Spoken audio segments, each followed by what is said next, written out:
Okay guys, a much requested video here on the channel. Cam build, what's the best one? Well, no surprise, it isn't the cam build.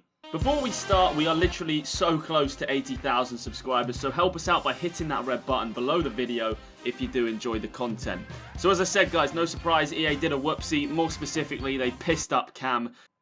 I know. If the positional glitch wasn't enough, which, by the way, is still in this game, they've basically ruined the Cam build. So you'll see, or the more alert of you will see, that I am set up as a left mid and a right mid. Lots of you on Twitter have been having your say about the best build, but for me, left mid's just the one that stands out.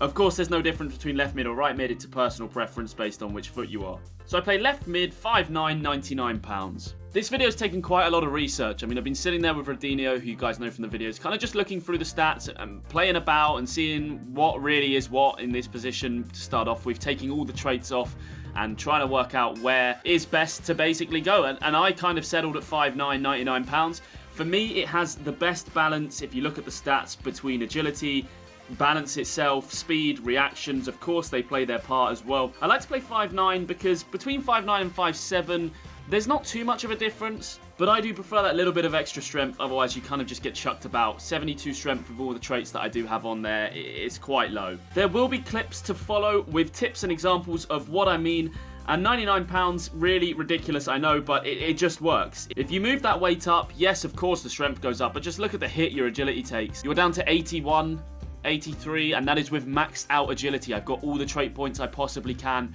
in that slot. And something to be aware of as well, if you look at the left-hand sort of table, you can actually go to 5'8", and there's a difference between certain levels in 5'8". Let me just find it. You see I'm 5'8" here, and I can go down and stay in 5'8", and the stats change. So this is just EA all over, so just be careful with that. Like, you don't want to be playing the small 5'8" if you want to be the bigger 5'8", if that makes sense. Genuinely, that's pretty much why I just went 5'9", because I could not be f***ed with this issue. A truly unfinished, unchecked game. Fantastic, once again. Now, let me get into the traits which really do complete this build, if you have any doubts, and make it what I think it is. So I have maxed out my skill points now. If you play 100 games on this game, you're going to max out your skill points. And you can see, physical-wise, this is what I've got. Defending, nothing. Maxed out the dribbling, full up of everything. Passing-wise, I have everything except a couple. Shooting, specifically down here, you're probably thinking, why have I got heading? But I just wanted to get a 3-star weak foot. I mean, you do have to get something, and I didn't really fancy being a volley expert. There's no real need to put all those skill points into there. So a little bit of extra finishing and a weak foot. Like, 3 stars isn't great, and this is probably the biggest L in this setup, this trait. I mean, the weak foot, as you can see, you are going to have to sacrifice. It sucks, but unfortunately that's what has happened when EA add more traits to the game but keep the trait points or the skill points the same. You need to sacrifice something, and for me it had to be weak foot. At the moment it works for me in the lower divisions and the lower ratings. We'll see how I progress as I get a little bit more leveled up in the future and have 300, 400 games played if I decide to switch it up. I will do an update video, and I do have this exact points in pace as well, so just the one missing there to give me the sprint speed +2. Everything in yeah, nothing. So to help you guys out, you can see 110 skill points, but I imagine some of you are looking at this right now and that figure in the top right says 15 because you've just loaded up the game and you're looking for some build advice. So where would I put my first 15? Much like our striker build video that you can find on the channel or linked in the description. You don't really need to put your skill points into passing straight away, and obviously with the striker I said the same sort of advice for shooting because your passing's already fairly decent. It's not amazing, especially in the left mid, right mid build, but you've got a good base there, right? Your pace isn't great at all. Your dribbling is pretty good, but the agility and the balance is basically what makes a cam, and especially the skill moves for me. I love playing with skill, so I'm going to go ahead and try and get them as soon as possible. And by all means, you will fill out passing eventually, but to start with, I'd focus on what you're weak at, and for me, I would say acceleration and dribbling are just something that you want to get going straight away as a cam, so I'd probably put my first 3 into the acceleration, and then I'd probably look to add in a little bit of agility to bring that agility up. And for me, as you guys know, as I said, I do like skill moves, so I'd probably work my way down this tree here, and I should then have spent exactly 15 and I've got 3-star skills. Now, I'm not going to go through exactly where to put them afterwards, but I will roughly show you on screen where I would probably look to be putting them when I unlock them. I mean, this is a real rough one, as I said, because realistically, I can't remember the exact order that I went down. You don't need any defending. Stamina and strength, you can kind of leave till the end. I would really focus on dribbling. I did put one into passing there just to up it a little bit. I'd be looking to come down and get myself the skill moves as quickly as possible because that's just into my playstyle. As I said, what I enjoy playing with, dribbling speciality, +4 dribbling, very, very nice and important to get that. And you will lose a stat in some aspects, like the ball control speciality, but you're going to gain 3 ball controls, so we're going to go ahead and whack that on. Maybe a stamina here or there as well, and a bit of strength. And it's probably about here on the pace-wise that I got to before I started thinking, okay, 50 skill points left to get. I'm going to start going down the route of looking for increasing my passing. The passing is definitely different. I'm predominantly a striker, and I notice the difference between playing in striker and playing in a left mid build in the first time passing. In striker, the first time passing is a little bit shocking, but in the left mid build, it's decent. I don't bother with giant throwing for obvious reasons. Crossing, kind of wasted. I don't cross too much. And set play specialist is something that you can of course have, but it's just dependent on your playstyle. I prefer to have the fancy flicks and the flair. You guys could probably prefer the set piece specialist if you're a corner taker or a free kick taker. And that's basically it, guys. Of course, a lot of these are pretty interchangeable when you're getting down to your last skill points. Like, no one's going to kill you if you take that off and decide to put a little bit extra in your finishing. If you want to have more in finishing, or if you simply want a bit more stamina, it really doesn't matter too much. But this is roughly what I would rock for my left mid build. Now let's get into looking at the tips and give you guys 4 big tips to improve yourselves as cams on the game. So the biggest thing you want to look at when you're playing in cam is your positioning. This clip doesn't really have anything that happens, but you can just see me with the yellow marker where I'm sitting.